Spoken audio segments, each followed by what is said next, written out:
अब जो एटलस की हाइप क्रिएट हो रही है कि एटलस आ रहा है और इंटर स्पेस, बेसिकली दो गैलेक्सीज के दरमियान जो स्पेस है उसको इंटर स्पेस कहते हैं, और उस दरमियान जो भी ऑब्जेक्ट हमें दूसरी गैलेक्सी से आता है हम उसको कह देते हैं इंटरस्टेलर ऑब्जेक्ट। अब इससे पहले भी 2 दफ़ा हमें नज़र आ चुका है, और लेकिन जो साइंटिस्ट था उनका कहना था कि वो जो ऑब्जेक्ट था उसका मटेरियल जो था वो लगता था कि वो दूसरी दुनिया से आया हुआ कोई कॉमेट है या एस्ट्रॉइड है। इस दफ़ा कहा जा रहा है उसके अंदर से ग्रीन कलर की लाइट नज़र आ रही है। अक्सर जो मूवीज़ हम देखते हैं उसमें कुछ स्पेसशिप हमें नज़र आती थी, तो उसमें से ग्रीन कलर की लाइट ही नजर आती है हमें। तो एक तो उस तरफ इशारा हो रहा है। अच्छा, सबसे पहले आपने पूछा कि एलियंस आ रहे हैं, अगर मैं आपको कहूं कि एलियंस इस दुनिया का विजिट कर चुके हैं तो ये थ्योरी आपको कैसी लगेगी? ये बताएं। ये आप इंसानों को तो एलियंस नहीं कह रहे जो धोखे दे रहे हैं। अच्छा, जिस तरह से वो हमारे लिए एलियंस है ना, एलियंस के लिए अगर वो हमें देखेंगे तो एलियंस का मतलब एक अजनबी मखलूक, तो हम भी उनके लिए एक एलियन ही होंगे।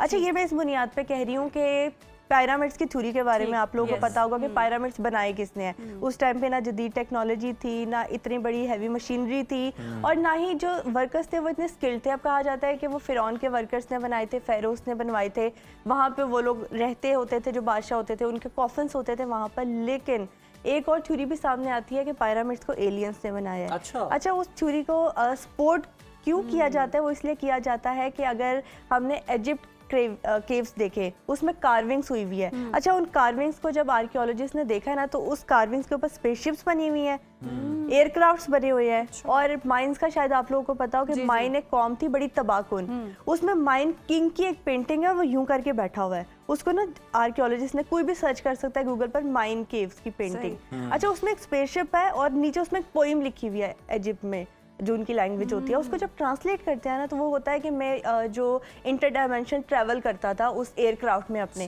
अब मुझे ये बताएं कि उस टाइम पे ना टेक्नोलॉजी, ना एयरक्राफ्ट, ना कोई शिप बनी हुई है, तो वो कहाँ से करते थे?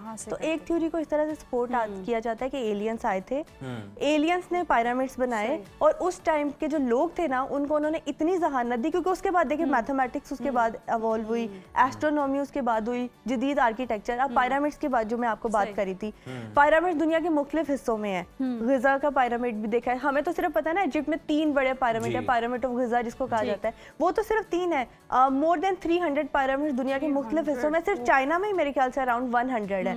अब सेम स्पेसिफिकेशन पे और सेम डिजाइन पे दुनिया के हिस्सों में जब राब्ता नहीं होता था, तो एक ही तरह के पिरामिड बने कैसे?